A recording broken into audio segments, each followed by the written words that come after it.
A lot on the Cincinnati plate that needs to be addressed.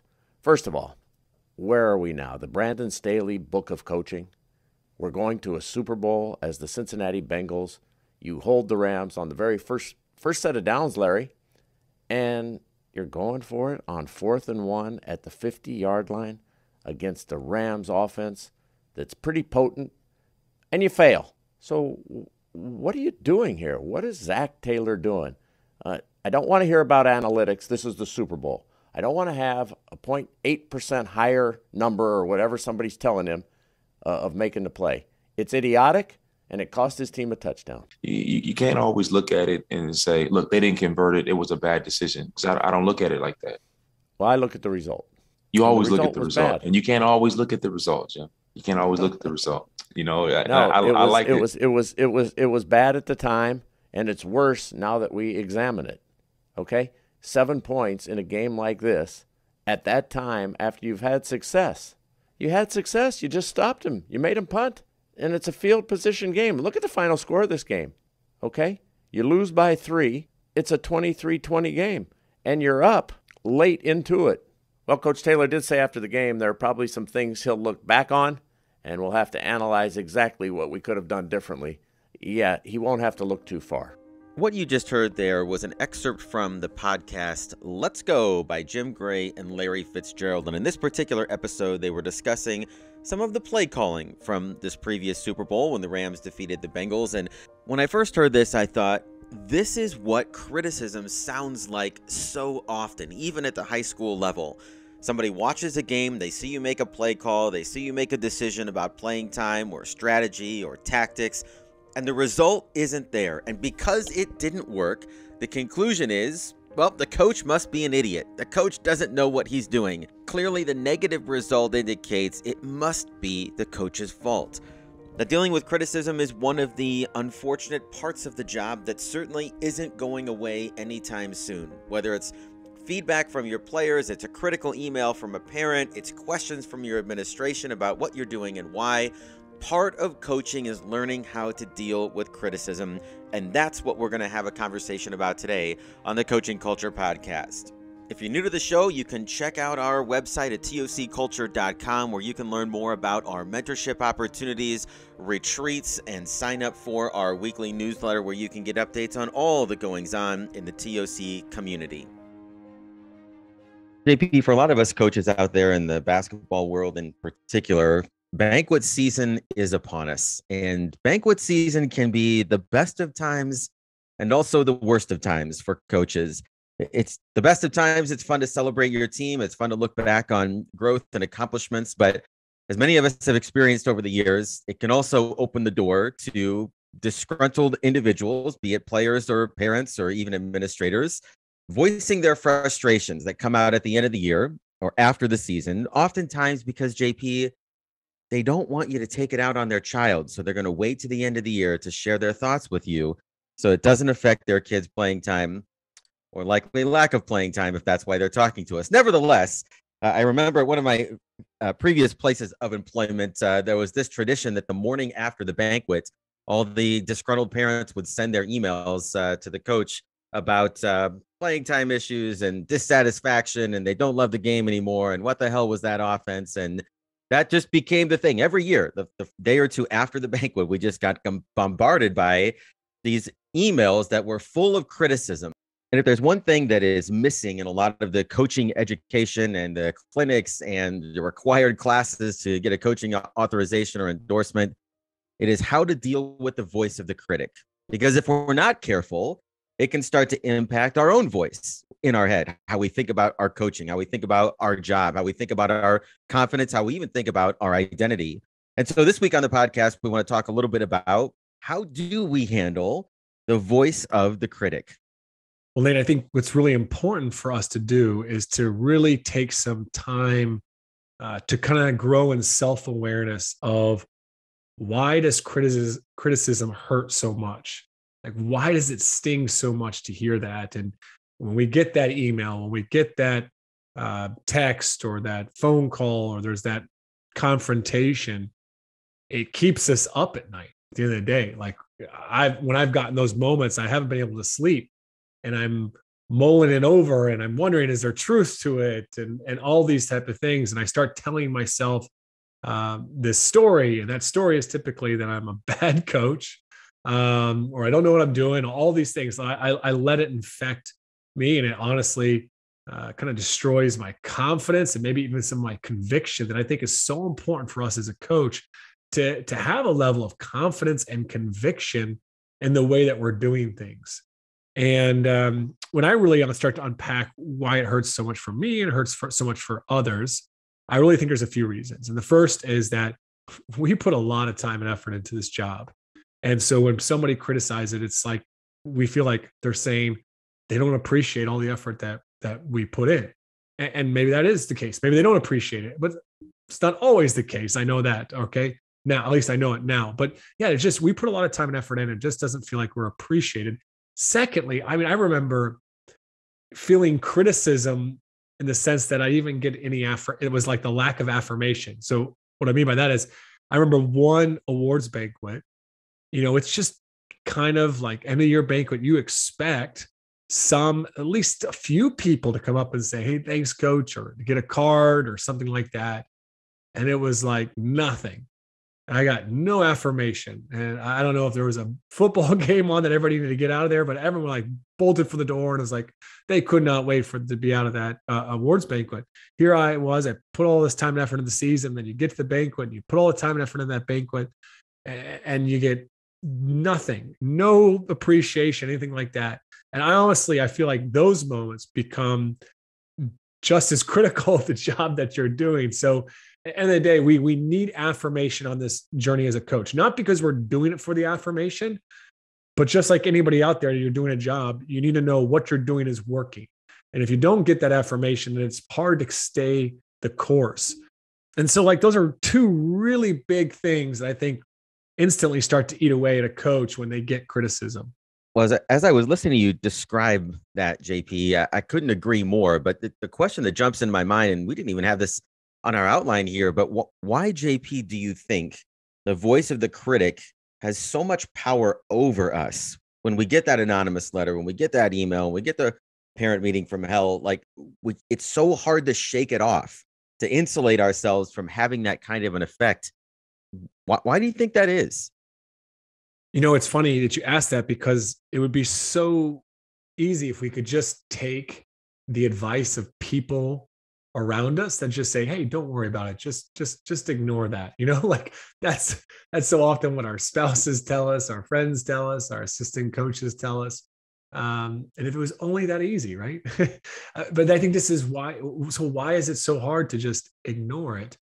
I think we have to look at the reality is that every one of us has this desire for approval, right? We want this approval in life. Some of us crave it more than others, and I think we all crave it in different ways. And I was just even talking with a coach last week about this, and we were talking about our own desires for approval and where they come from, and just trying to understand, how it connects to our childhood and just what we had to do to get our parents' approval, and maybe how that might have played with it. And I don't think we need to go into some super deep psychoanalysis of ourselves, but I think it helps to understand, like, okay, how do I seek other people's approval, to reflect on those things so that we can become aware in those moments. And if we can just start to become aware of the fact that this criticism is having on us and try to understand why it's having that effect on us, I think that alone helps us to sometimes detach from that criticism. And then I think the next step is to really start to reflect on, whose approval do I crave the most? Like, then does it really matter to me what some dude out on Twitter says about me as a coach? Or is it really the people around me that are closest to me, my family and close friends that I respect? I actually respect their opinion, But I think you first have to have a level of awareness of why it has such a big effect on you. Like, why do you crave so much that approval? And there's obviously some of our wiring comes down to that evolutionary standpoint of just the tribe mentality. We need to know, like, we're connected, we're safe here. And it doesn't feel good when people in our program, players, parents, administrators, are telling us that we're not safe. That obviously is a huge trigger for us. I think you're right on there, JP, that we're all predisposed to being vulnerable to the voice of the critic, whether it's because of our biology or our backgrounds, or we just simply haven't thought about whose voice really matters when it comes to accepting feedback or defining our identity or our confidence or what have you. And so a couple things that have helped me over the years to be able to maybe properly put criticism in its place, maybe insulate myself a little bit from some of that, is two things here. Number one, I used to tell myself when I get an email, or a parent would ask about why are we running this defense, or have you ever thought about doing this offense, or even the one that just says this doesn't work, you should be doing this. And I've gotten a few of those over the years as well. I remember just reading those and thinking, all right, well, as soon as you've watched as much film as I have, then we'll have a discussion about what we want to run here, and that was a reminder for me that, like, I've done the work, like they're not putting in the hours that we're putting in, as you alluded to before, to make these difficult decisions. The other thing that has been really helpful for me, and I thank Jim Gray for this in his podcast. I wrote about this in the newsletter a couple of weeks ago. Jim Gray's done a podcast all year long called Let's Go with Tom Brady and Larry Fitzgerald. And every Monday they kind of reflect on the NFL season. And the last episode came after the Super Bowl when the Bengals lost to the Rams. And Zach Wilson, the head coach of the Bengals, was criticized heavily by some and a lot by Jim Gray for his call on their first drive where they got out to midfield. It was 4th and 1, and they called a little out route, and Burrow misread the coverage, and the ball was deflected. So they turned the ball over at the 48-yard line. The Rams turn around and go the length of the field and score quickly. And Gray, on his podcast with Larry Fitzgerald, just rips Wilson a new one. I mean, he's just telling him that was one of the worst coaching decisions in the history of football. I don't care about the analytics. I don't care about the process. I only care about the results, and the results stink. And he's just ripping him.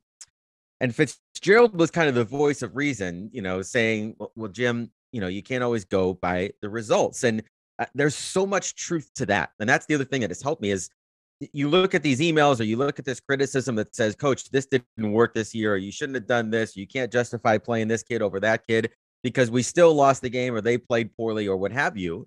And it's easy in the aftermath because you have the benefit of hindsight. You can look back and say, you're right. That decision didn't work out the way that we thought that it would. And if I would have known that, if I'm Zach Wilson, I would have known ahead of time that Burrow wasn't going to make the right read, or that the Rams would take the ball 52 yards down the field and score immediately, I would have made a different decision. But I don't have the benefit of hindsight in the moment when we're making those decisions live. And in reading a little bit of Annie Duke's work, she calls this resulting, right? Where we just look at the outcome of a decision and then determine whether it was good or bad without actually looking at the quality of the process. And I think that's been a good reminder for me that it really is about the process of how we come to those decisions, not necessarily just looking at the outcome and saying, well, coach must be an idiot because they lost the game. Well, they probably one of my favorite tactics to handle criticism that I have used personally. And it doesn't make me bulletproof, I'll tell you that for sure, but it has helped. I think it's been, I've learned to expect it and almost normalize it. There's a few ways that I've tried to normalize it and really, anticipate it. First is just to recognize that I do it. Whether I'm watching sports or whether I'm watching the news, I'm always sitting back there and just judging the leaders, the coaches out there, like, what an idiot, why would he do that? Like we all friggin' do it. So let's just all just recognize that this is just part of sports. It's entertainment. It's part of politics. It's part of there's just always going to be people, ourselves included, they're going to sit in our armchair at home and just shake our head at all the morons on TV that we could do a better job than them. And we should be getting paid millions, So just recognizing the times that we do it, I think is helpful. And the other thing is, I would say is to just look at some of the best coaches out there, the most winningest coaches, the Bill Belichick's, the Greg Popovich's, the John Woodens, like all of them have been criticized. Like Belichick in the last couple of years has just been getting destroyed in the media. And he's a very good coach, but everyone wants to, as soon as you don't have the results, people want to come in there and criticize even the best coaches in the game. So if these guys are not above criticism, right? Then none of us should be. And I think the other way that I've normalized it is I've almost just started to try to have fun with it. And we would honestly, when something would happen, we would make a decision. We would, lose a tight game, or more so around our decisions around playing time. Me and my assistant coaches would just kind of make a joke of it. Like, oh, here we go. This dad or this mom's going to call, or, this person is going to have a tweet out today, or, you just try to play it off and shrug it off and just make a joke of it instead of taking it so seriously and so personally that it's just this massive reflection on you as a coach and your own self-worth. And at the end of the day, what I really think I'm trying to, suggest here for us as coaches is we've got to lower expectations. I think some of us still try to enter the coaching world thinking that just because we show up and work really hard and we put all this time and effort in, that we can escape criticism if we just do a good enough job. The reality is, no matter how good of a job we do, it's going to come. So expect it. It's normal. And honestly, it's okay. I think, JP, what you're talking about there is what I would describe sort of as the exterior or the outside criticism, because it does hit differently when, some stranger is on a message board or somebody is, I remember when we were at Linmar, we lost a 4 overtime game in the start of my second year. And in the third overtime, we had a player that hit a 3-pointer that would have given us the win. But I called the timeout before she got the shot off. So they waved it off. We come into the timeout, then we lose in the 4th overtime.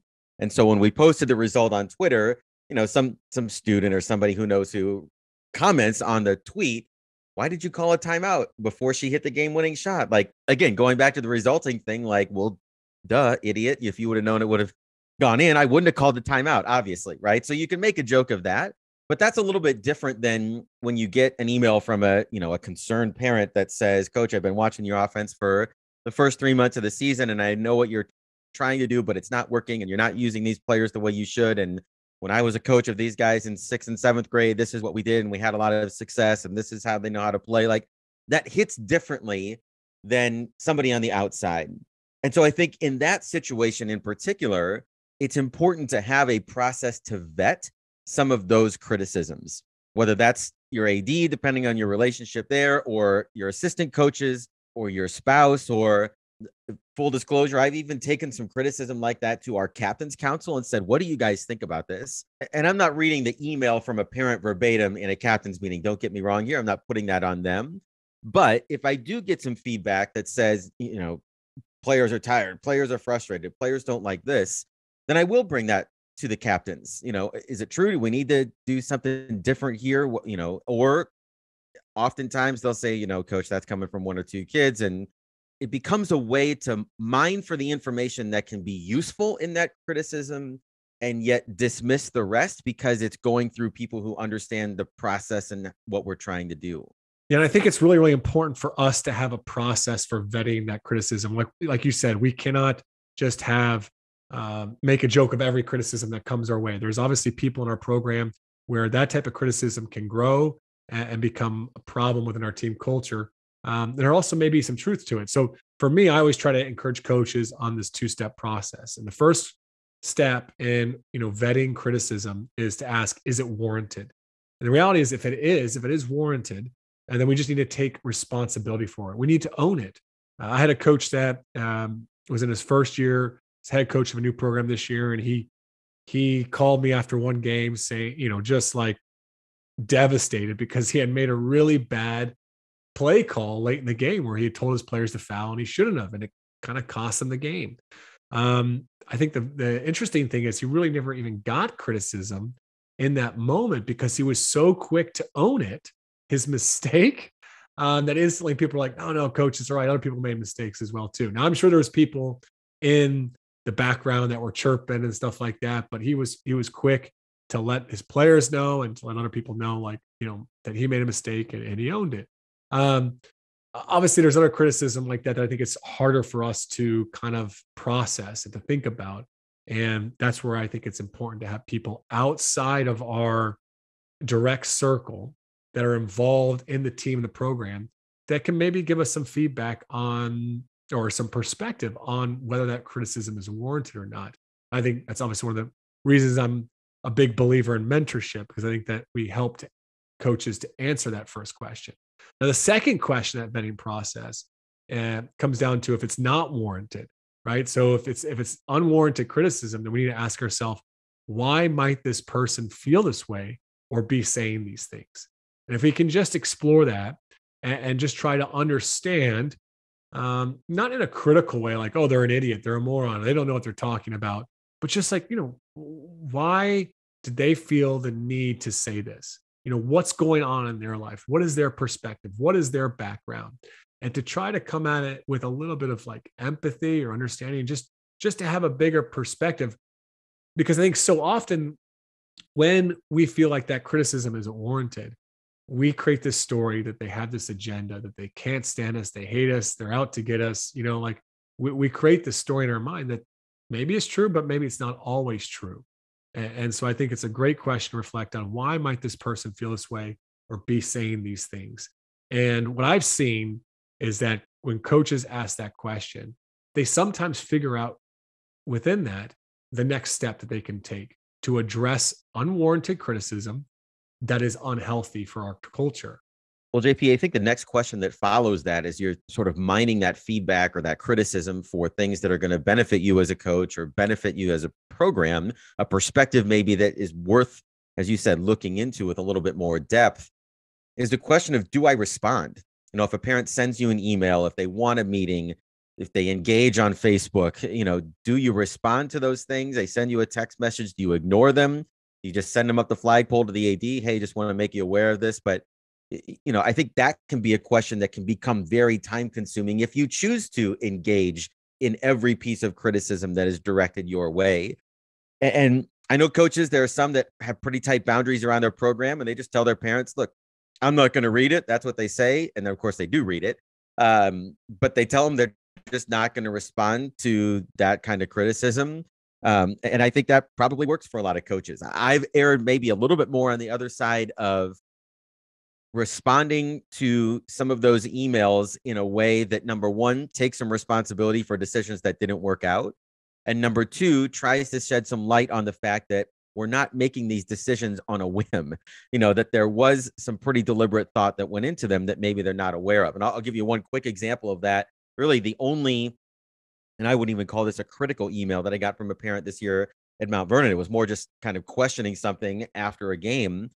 And the parent had said something to the effect of, I don't pretend to understand how playing time decisions are made. And I think couched in that was why you would make a decision to pull my daughter at the end of a game without necessarily saying that, right? And so, and I really think that the parent's motivation was the player was frustrated. And so I responded simply to receipt, hey, I got your email. And first of all, I'll just fully acknowledge, like, we're not always going to get it right when it comes to decisions like this. We had 7 seconds to decide who we're going to sub into the game and how and why. And so we make our best guess at that moment. And sometimes it works out and sometimes it doesn't. And then I just said, but I'll be sure to follow up with your daughter in our next one-on-one, just to kind of, address it with her a little bit more specifically so that she understands, some of how we're thinking about that situation. Again, that's not the hypercritical email, but it was enough, right? To acknowledge the parent and to acknowledge, a little bit of our perspective, but also for me to be able to identify the player that needed to be spoken with. And that's where we went into a little bit more depth on just that situation in particular. Yeah, when it comes to should we respond or not, I think I'd add this as well, Nate. Kind of 2 points, actually. The first, I would look at and say, kind of how dangerous is this feedback, this criticism, or how, essentially how damaging could it be to the culture? If it obviously is coming from your athletic director, it carries a different weight than, the random fan. If it's coming from an important alumni, like there is the reality of, who it comes from matters, and the circumstances.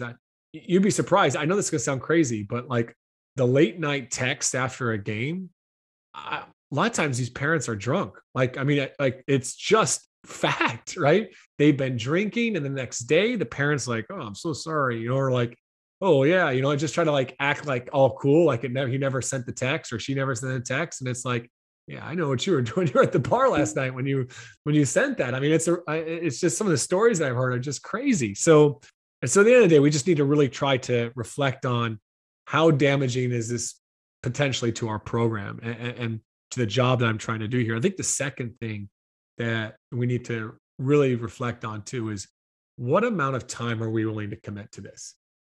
Because the reality is you can get a lot of criticism in the course of your job depending on it. And I think that there is trying to set some personal boundaries for yourself of, hey, you know what, at this certain time at night, I'm just not going to try to check those emails. I'm not going to engage in these type of dialogues with parents or this. It can wait till the next day, or it can wait till the weekend, or it can wait till whenever. But if we try to answer in the moment and try to be there and be available for every critic that wants to just knock on our door and tell us what we need to be doing differently, it's going to really disrupt the most important areas of our life outside of coaching. So we really need to just say, hey, this is a healthy amount of time for me to kind of address this. I'll meet with a parent every year, each parent, but I'm not going to do 3-4 one-on-ones with the one parent that continuously is harping on their kids' lack of playing time or whatever the issue is. So I think that's the second big thing is, do I have time to properly address this? And then for me, it's just trying to figure out what's the most effective response. And I think that sometimes there can be simple responses that just establish boundaries that are communicated back through an email. And sometimes you do need to sit down and just hear the person out. You don't even need to say much. You just need to listen. And that can be enough to kind of allow that person to vent, feel heard, and kind of just move on past it where it doesn't become a problem. So I think that would be my other thing, is just trying to figure out what's the most effective response based upon the circumstances and your availability of time. Well, JP, in our conversation here, we've talked a lot about how to respond to the voice of the critic, or how we process some of that criticism. But I think it's worth talking about, at least for a few minutes here, how we can better position ourselves before the voice of the critic becomes too loud. And for me, a great resource on that is a book called The Politics of Coaching by Carl Pearson. He's a high school basketball coach up in Minnesota. And his advice and echoes Mike Neighbors, who's the head women's coach at the University of Arkansas, who talks about this all the time in his clinics, is that you have to think about kind of your role in some ways is as that of a lawyer. In other words, the most important thing I think that you can do to insulate yourself from criticism is to be consistent. If it says in your manual that you're going to have 2 practices at the start of the year for a freshman to try out, and then you decide that you only have 1.5, or that you split teams after the first practice, you're going to get responses to that because you're not consistent with what you said you were going to do. If you sit down with a kid on your team that's number 14, on your 15-man roster, and you say, look, man, I think you're going to have a significant role this year. You're going to get a chance to play. We're really looking forward to it. And then 15 games into the season, that guy hasn't been on the court, and you've pulled his jersey and given it to somebody else, you're going to have an issue with a parent. You're going to get criticized. Now, we've talked a lot in the past on the podcast about the importance of communicating up front, whether that's a player manual, a parent meeting. Expectations should be clear, and the more deliberate and the more intentional you can be with that process, so people know ahead of time what to expect, the better. But that only works if you follow through on those expectations, so that when the critic says, I want to have this meeting and talk about this, we come back to say, well, this is how we said it was going to be. This is what we said that we value. This is the process that we said we were going to engage with players on playing time, or whatever it might be, so that in that meeting, all you're trying to do is to provide evidence that you followed through in the way that you said that you were going to at the beginning of the year, just like an attorney would if they were conducting a trial. And in fact, JP, one exercise that Mike Neighbors talks about in his clinic presentation on this is that even simulating how are people going to criticize in-house what we do this year and what would our response be can be an effective exercise. You're anticipating the arguments of the other side, just like you were on trial. And how would you combat those arguments? And he talks about, you have to have your philosophy all lined up. You got to have your X's and O's in order. You've got to have your processes down and well communicated so that those things are in place, so that you have something to fall back on and everybody sort of knows what to expect. And I absolutely love that, because I think that is so critical for this kind of last point that I want to make here, Nate, which is we can't allow ourselves to be a doormat. Do not be a doormat. I think so often many of the coaches that I see that are trying to be transformational, we're trying to keep a growth mindset, we're trying to get feedback, we're trying to be open to, these type of criticisms so we can learn and grow from them. And there's value in that. There absolutely is value in being able to take feedback and this whole vetting process and of criticism and learning and changing and all that stuff. But at the end of the day, back to your point of, we need to have that clear philosophy. We need to have those clear beliefs on what we're going to do. And then we need to be convicted in that. We have to have conviction, because I really believe if we have a level of conviction, that honestly sometimes I think protects from some of the criticism. I think sometimes I think when we open ourselves up or we lack that conviction, it's kind of like blood in the water, and the sharks just starts coming, man. They just want to chomp down on you, right? So I think it's really important for us to be able to communicate our philosophy, our systems, and to communicate that really clearly with conviction. That's so important. I think the other thing that we need to have conviction on, probably the most important thing, and I'm so excited for next week's episode where Monty Williams is going to come on, Phoenix Suns head coach. He's going to share with us his conviction in this area. But I really think we need to have conviction about where our value and where our identity comes from. That's probably the most important thing, because we can have these bulletproof systems and philosophies and all that. But at the end of the day, if we still believe that our value, our self-worth, and our identity comes from just the scoreboard and our team's performance or our team's ranking, whatever it is, we're always going to be really, really vulnerable to this feedback, this criticism, having significantly negative impacts on our experience and our own decisions as a coach. We need to be really, really clear on where our value and self-worth comes from as a person.